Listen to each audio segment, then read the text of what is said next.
There is a document sitting inside the engineering division of almost every major automaker on the planet. It has a different name at each company: a Technical Service Bulletin, a field report, an internal quality review, but it says the same thing in every language it gets written in. It says, "We know this part fails. We know when it starts failing. We know what it costs owners when it does." And it says something else, something they do not put in the owner manual, something they do not mention at the dealership, something they will never say in a television commercial. It says, "We have decided not to tell you." If you are watching this channel, Tricks, this is about a specific documented practice: manufacturers identifying engine failure patterns through warranty claims, owner complaints, and NHTSA data. Then sitting on that information while hundreds of thousands of drivers run their vehicles straight into a breakdown they could have seen coming. And in some cases, a recall they were legally entitled to. So today we are going to name engines. We are going to name the failure modes. We are going to show you exactly where the documentation lives. And by the end of this video, you will know how to find out whether the engine in your driveway is already on that list before it becomes a repair bill you were never warned about. But first, let us talk about how the system actually works, because understanding the mechanics of this is what makes the information useful. When an engine component fails at scale, it does not happen all at once. It happens in a wave. The earliest failures show up in warranty claims within the first 2 to 4 years of a model's production run. Those claims get logged.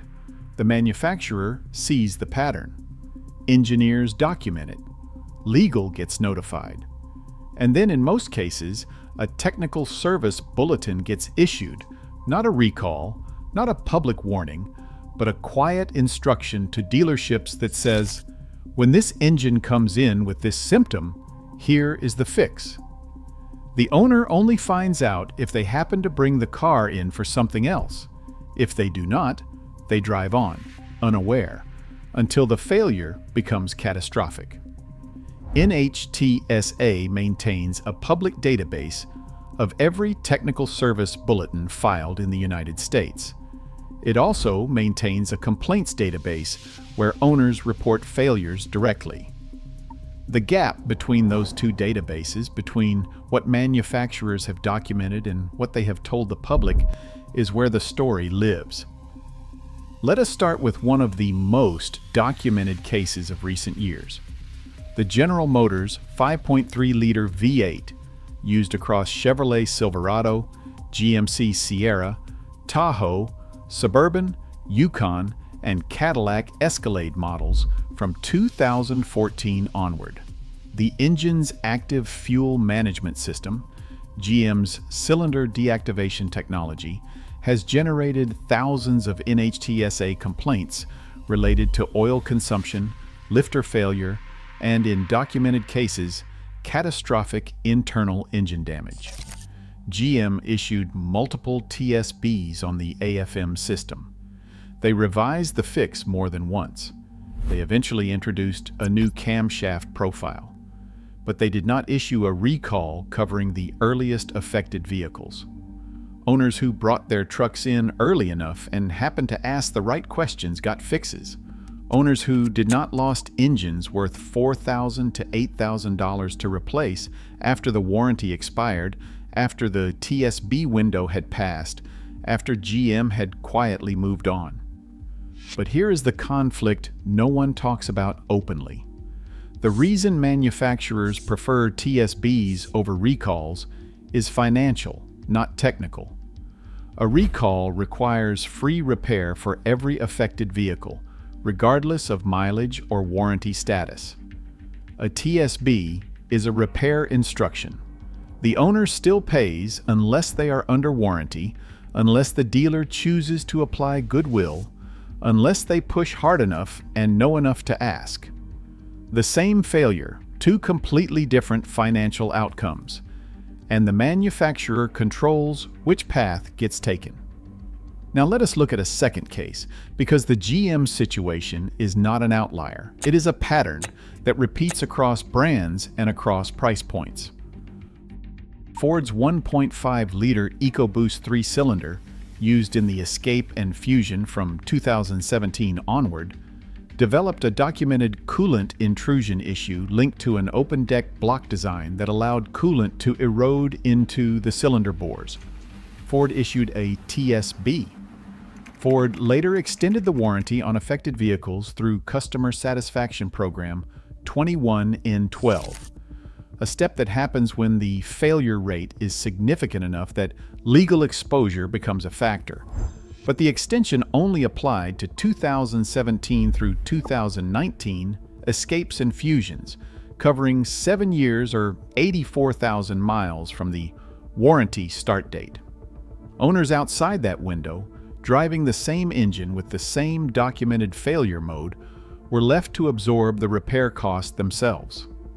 Short block replacement, the required fix, runs between $4,000 and $10,000, depending on labor rates and how far the failure progresses before it is caught. One documented owner with 41,000 miles on a 2017 Escape was quoted $10,000 after the engine failed outside the extended coverage window.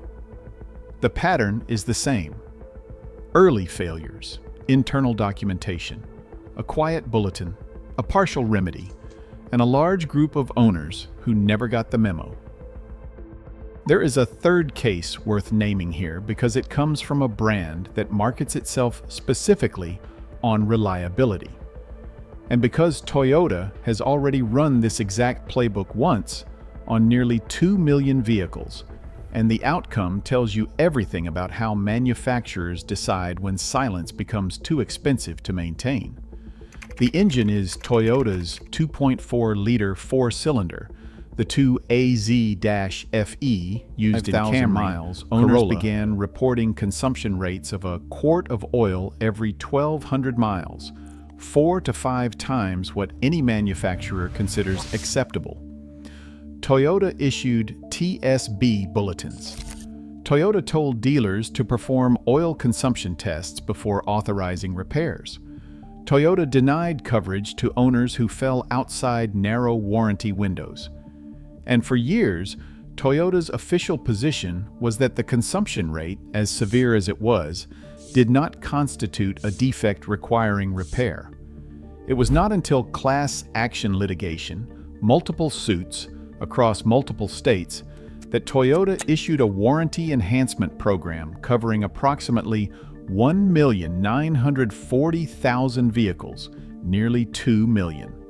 The program had been launched in phases starting in December of 2014, years after the failure pattern had been fully documented internally.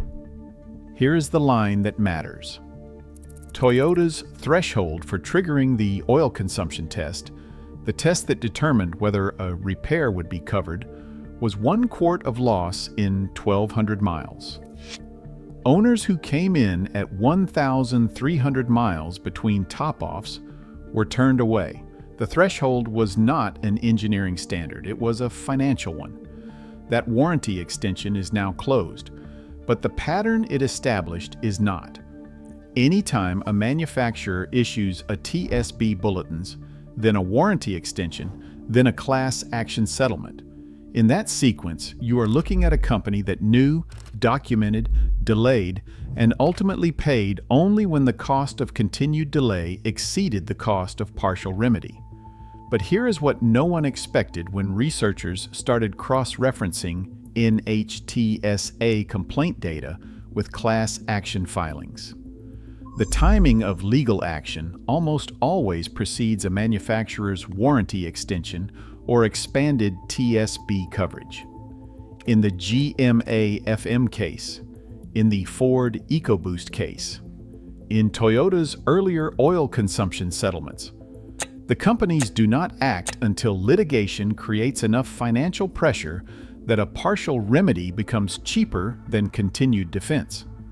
Which means the owners who push, who file NHTSA complaints, who join class action suits, who demand goodwill repairs in writing are the ones who change the math.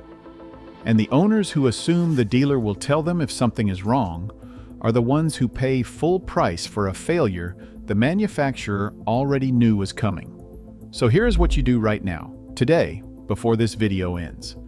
Go to the NHTSA website. It is nhtsa.gov. Navigate to Vehicle Safety, then Complaints. Enter your vehicle's year, make, and model. Read the complaint descriptions, not just the count, but the actual descriptions, because the failure language owners use tells you exactly what to watch for. Then navigate to TSB bulletins in the same lookup. If there are bulletins related to your engine or drivetrain, note the TSB numbers. Call your dealer. Ask whether those TSB bulletins have been applied to your vehicle. Ask in writing via email so you have a record. If your vehicle is outside warranty and you find a TSB that matches a failure you have experienced, you have two options.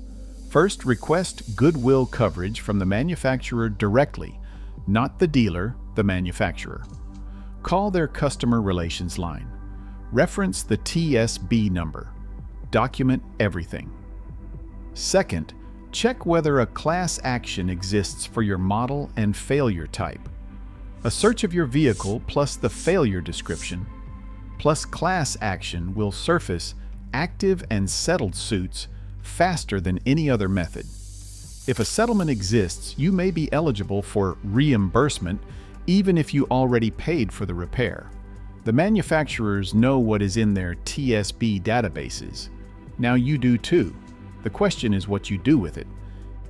If this video helped you understand something the dealership was never going to tell you, share it with whoever in your life is driving one of these engines. The comment section is open. Tell us what your NHTSA search turned up. We read everyone.